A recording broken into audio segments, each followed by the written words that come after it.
Bonjour à tous et merci de nous retrouver sur ce Studio TV by Acuité pour une émission entièrement consacrée aux montures et plus particulièrement aux montures de créateurs. Joël Mandiburu, bonjour. Bonjour. Donc vous êtes opticien à Biarritz et également fondateur du réseau iLac, positionné créateur. Vous êtes là aujourd'hui pour nous présenter une sélection. Vous avez eu 2 jours pour faire le tour de ce salon. Oui. Qu'avez-vous apporté de beau sur le plateau TV ?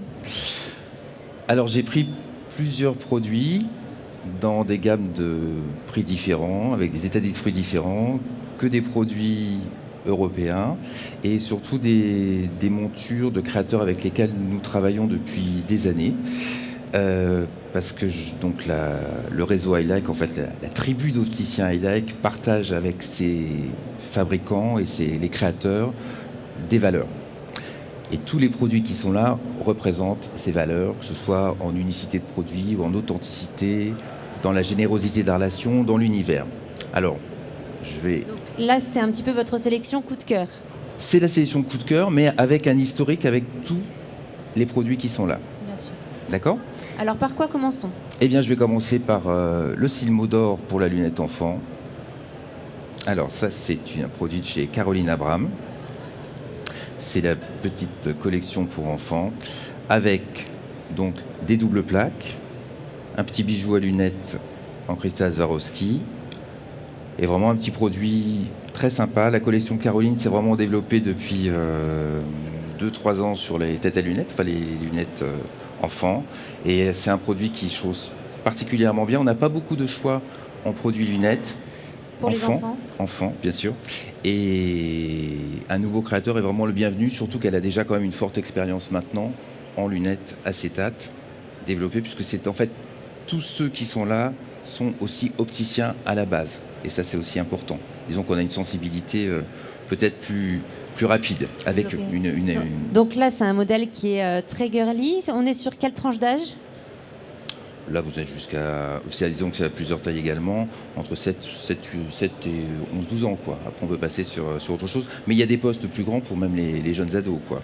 Alors, c'est vrai que toute la collection, comme vous dites, est girly, fun, sympa et fifi, quand même. Enfin, fifi, girly, ouais. Beau fifi. Très fille. Avec des modèles quand même en collection Caroline Abram, enfants et adultes, aussi hommes. Vous nous avez ramené également... J'ai pris que de la fille parce que... Une monture adulte pour femmes.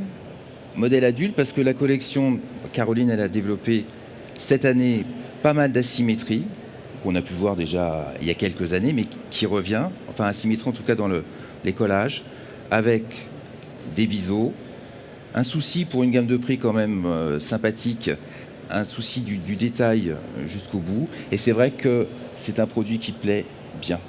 Et toute la collection tourne autour de... Dans les 220 euros. Ouais. D'accord. Voilà.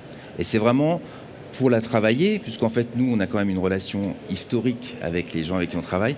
On sent pourquoi un créateur, c'est parce qu'il va continuer à travailler au fil des années. Et elle, entre le moment où elle a démarré avec des lunettes peut-être plus basiques, mais des lunettes qu'elle ne trouvait pas ailleurs, on sent vraiment qu'il y a une patte qui est en train de s'installer. En tout cas, moi, je la sens. Voilà. Donc voilà pourquoi Caroline. Et donc ensuite, quel produit allez-vous nous présenter ? Alors carrément autre chose, ça c'est Thierry Lasserie. Donc là on est sur du solaire. Exclusivement solaire. Après il y a la collection Harry Laris qui ressort maintenant au Silmo. Alors Thierry Lasserie aussi, fils d'opticien, maman designeuse, et depuis 2006, son pari a été vraiment de ressortir l'acétate avec des plaques uniques. Des vieilles plaques qu'il a rachetées, des anciennes plaques, très belles. Belle qualité de poli, belle fermeture de branche. Alors je ne sais pas si vous distinguez on voit très bien les plaquages qui sont faits. Et ça, c'est vrai que quand la collection est sortie, il y a eu pas un engouement tout de suite, mais quand même c'était quelque chose de différent. Grandes lunettes, très, très star, très, très glamour. Et donc justement, là, quelle est la cible ? La femme plus glamour, oui. La femme qui en a marre du sigle, la femme qui veut de l'authenticité dans la matière, la femme qui veut une gueule, mais en même temps sans que ce soit excentrique et mode. Et c'est vrai qu'il a bénéficié par contre d'un grand buzz autour des stars. Il s'est bien sûr appuyé là-dessus, il a eu raison. Mais derrière, il y a du travail. Il y a vraiment du travail. Donc que ce soit dans cette fermeture-là que je montre, que ce soit sur ce modèle aussi, où nous avons des lacs. Je ne sais pas si vous Vous voyez qui sont installés. Et c'est vrai que c'est une lunette qui, à chaque fois, a un bon chaussant. C'est-à-dire qu'il faut que la lunette, bien sûr, fonctionne bien sur le visage. Pardon. Voilà. Et vous êtes transformée. Vous êtes merveilleuse. Très sympa. Franchement. Donc c'est un produit qui plaît beaucoup et qui en plus a généré un engouement au fil des années. On a vraiment la cliente qui vient pour la lacerie.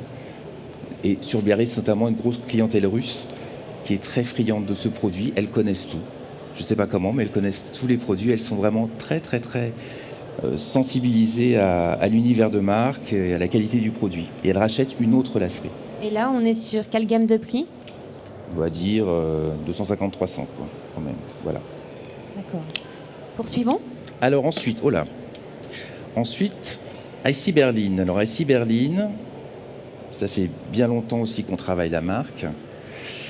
IC Berlin, toujours le même principe de fabrication technique, donc de l'acier découpé au laser, qui est devenue en fait une collection classique, parce qu'au départ elle était pointue et finalement on se rend compte qu'elle va à beaucoup de gens, facilement explicable, extrêmement légère et vraiment pas de souci, quoi.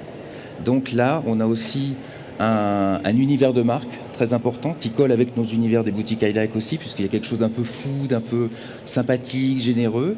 Et justement, est-ce que vous racontez un petit peu cette histoire, cet univers de la marque à vos clients quand vous les recevez en magasin ? Comme je le fais avec vous. C'est-à-dire que je ne vous aurais pas faire autrement de toute façon. Donc, comme je le fais avec vous, parce qu'en fait, l'émotion que l'on a à l'acheter, on vous la donne après. Ça se transmet. S'il n'y a pas d'émotion, ça ne m'intéresse pas, on va dire. Et là, donc, on est sur du combiné. Alors là, sur celle-ci, oui, sur du combiné, mais sinon, il y a beaucoup d'acier. Après, des faces acétates, bon, j'ai pris qu'un modèle par pièce. Et surtout, ce que j'ai pris sur les produits qui vont suivre, ça, c'est un produit qui a bien 10-15 ans. Et on sent déjà un souci, même technicité, bien entendu, mais surtout, on voit déjà qu'il y avait la patte. Il y avait la patte du designer, comme vous l'aurez sur tous ces produits. Il y avait l'engagement, ça ne dérape pas au niveau de la distribution. Voilà, on doit bien sûr donner sa chance à de nouveaux créateurs, ça c'est aussi notre rôle d'opticien découvreur de tendance, mais en réalité c'est dans le temps qu'on voit qui est créateur et qui ne le sera pas forcément. Voilà. Et on est sur quel prix public conseillé pour la nouvelle collection ? Pareil, dans les 280-300 €. Voilà. En général, c'est les gammes de prix que j'ai pris. On a bien sûr en boutique des produits plus accessibles, mais là, vous m'avez parlé de coup de cœur, je suis allé sur les coups de cœur. Bien sûr. Théo. Je vous laisse poursuivre. Théo, créateur belge. Alors ça, c'est le chouchou des opticiens High-Like, puisqu'il représente quand même énormément de ventes sur l'ensemble du réseau. Théo, c'est une grande histoire d'amour entre nous, puisque c'est pareil, ça fait 20 ans, c'est toujours innovant, toujours beaucoup d'humour, de la rigueur, des couleurs, du culot, des partenariats avec des couturiers, de la Fashion Week à Anvers, des choses comme ça, et une grande rigueur, oui. Une grande rigueur et une belle histoire de relation. En fait. Et donc là, qu'est-ce qui vous a séduit dans cette monture ? Alors sur celle-ci, en fait, vous avez un travail, alors je tremble un peu, excusez-moi, un travail de découpe. Je ne sais pas si vous la... Voilà. Ah oui, ça de se voit découpe bien. Ici et là. Et en fait, on a décalé le demi-cercle d'un côté. Ce qui crée évidemment un évidement de chaque côté au niveau du style, enfin du calibre, du verre. Et là, cette collection a été déclinée en forme ronde, en Prantos, etc. J'ai pris une pièce dans une couleur un petit peu forte pour que vous la puissiez mieux la voir, mais toujours aussi un souci d'une couleur qui tiendra dans le temps déjà, d'un manchon, et puis quand vous la portez, peut-être qu'elle ne va pas vous aller spécialement, je le sens, mais pour le style, vous allez voir juste pour le style, voilà, on a quand même un produit fort, mais qui est explicable. Alors là, il est peut-être trop fort pour vous, c'est pas ce que je vous vendrai, je vous rassure, mais on a quand même quelque chose d'identitaire, dans des teintes beaucoup plus sages, autres, etc. Mais très beau produit, et toujours un souci du détail, du packaging, etc., comme pour tous ceux que je vous ai présentés jusqu'alors. Et donc vous avez pris une monture flashy. Est-ce que c'est aussi un petit peu la tendance au niveau des couleurs ? Quelque chose qui se remarque plus ? On revient, oui, le tout noir, le tout... Alors bien sûr, il y a dans une gamme de collections que nous allons vendre, on va avoir un bon pourcentage d'écailles de noir, ça c'est classique, il faut toujours en avoir, c'est comme le 501 ou le jean que vous avez dans le placard, mais parfois on a quand même le client, plus la cliente, parce que c'est quand même plus féminin, qui va dire ras-le-bol, j'ai vraiment envie d'avoir la pêche, d'avoir quelque chose de flatteur, de sourire quand je me vois, de surprendre. Et c'est vrai que le pari qui est fait, parce que ce sont des montures intemporelles, le pari qui est fait d'oser la couleur n'est rarement regretté, si la couleur convient à l'incarnation, bien sûr. Et on constate que ces lunettes, parce qu'elles ne sont pas franchement tendance, elles sont tellement exceptionnelles au niveau de la ligne qu'elles ne sont pas tendance, que parfois la cliente ou le client s'en lasse, en achète une autre, comme vous changez de sac à main, de chaussures, d'accessoires. C'est un accessoire mode, enfin sur tous ces produits-là. Et quand vous vous en lassez, un jour vous la ressortez, ou quelqu'un de chez vous la trouve dans un tiroir, dit waouh. Et ça, c'est l'effet waouh. Et vous la reportez, vous faites actualiser la correction, et c'est reparti. Et au fil du temps, vous constituez chez ces créateurs une collection de lunettes, comme vous avez une collection d'accessoires. Et y a-t-il une différence avec cette nouvelle collection par rapport aux précédentes ? Non. Il y a toujours de la surprise. Alors chez un créateur, il peut y avoir une année plus calme ou une collection qui nous séduit moins, mais on est aussi là pour jouer le jeu et les accompagner. De même qu'eux sont là pour nous accompagner lorsqu'on s'est un peu planté, parce que ça peut arriver qu'on se soit emballé sur quelque chose et puis finalement ça ne plaise pas non plus complètement. Donc là, il y a vraiment ce partenariat qui se met en place grâce au réseau, et qui permet justement de faire tourner la collection et nous de les aider quand une collection ne nous plaît pas forcément. Alors j'ai rapporté, et je terminerai après par Kirk & Kirk, j'ai rapporté aussi, quand je vous parlais d'univers de marque, ici, un accessoire qui est sorti pour le Silmo, qui est en fait une broche, voilà, qui est complètement découpée, laser également, qui peut être aussi un nœud papillon. Et ça, c'est Théo, c'est le petit grain de folie. Très original. Pardon. Vous la voyez, voilà. Petit grain de folie, mais aussi, quand je parlais de rigueur tout à l'heure, un packaging. Un packaging de belle facture, une explication. Donc tout ça, vraiment, c'est très facile pour nous d'expliquer, pardon, c'était peut-être à l'envers tout à l'heure, d'expliquer et de partager l'émotion qu'il va y avoir, quoi. C'est l'émotion qui va faire le grand déclic chez nous, hein. C'est pas le prix, enfin c'est pas tout à fait ça, quoi. Même s'il y a des prix accessibles. Et d'ailleurs, on n'a pas dit le prix sur la gamme Théo. Là aussi, on est dans les 300 et ça va être 150 € à la vente. Donc c'est un petit accessoire qui fait craquer, qu'on peut offrir. Et c'est déjà mettre un pied dans un univers, c'est déjà... Voilà. Et chez Thierry Lasserie aussi, pareil, un souci de remettre un boîtier rigide, mais également une housse souple mais élégante. Ça plaît, ça fait craquer. Des petits détails qui font la différence. Tous les détails font la différence, vous le savez. Donc, et enfin pas enfin d'ailleurs, j'ai aussi pris une création d'il y a 20 ans. Pour vous dire qu'un créateur, il est né créateur, il mourra créateur. Là voilà. Donc ça, inspiré peut-être de Courrèges à l'époque, je ne sais pas, mais enfin... Toujours est-il que c'était quand même extrêmement fort. Vous en convenez ? Tout à fait. Et donc, pour finir, il nous reste encore un modèle. Il nous reste Kirk & Kirk. Alors, Kirk & Kirk, pardon. Jason Kirk et Karen Kirk, designers que nous affectionnons aussi particulièrement, viennent de sortir leur propre collection, leur nouvelle collection. Et là, pareil. Alors là, on est sur une lunette plus bijou. Alors, c'est inspiré de l'époque victorienne. Et c'est travaillé en 3D. Vous avez des bijoux qui sont posés. Je ne sais pas si vous les voyez bien, en 3 dimensions, voilà.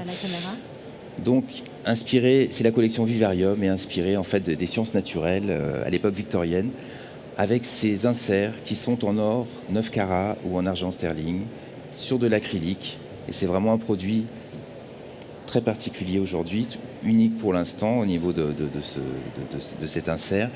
Et je pense que ça peut aussi bien fonctionner. En tout cas, on a une bonne accroche par rapport à ce produit. Et ce sont vraiment, pareil, des gens qui ont créé un univers de marque très propre à eux. Ils nous emmènent dans leur histoire. Ils ont une relation très douce aussi avec nous et on les suit aussi. Voilà. Et quel est l'intérêt de travailler l'acrylique ? L'acrylique, c'est que vous pouvez avoir vraiment des couleurs très particulières qui peuvent nous sortir, qu'on ne peut pas avoir forcément sur de l'acétate. Donc c'est ce qui permet d'obtenir cette teinte et ces reflets ? Tout à fait, ces teintes et reflets. Après, bien sûr, les lunettes sont des forcis comme d'autres lunettes, et puis d'avoir une très grande légèreté.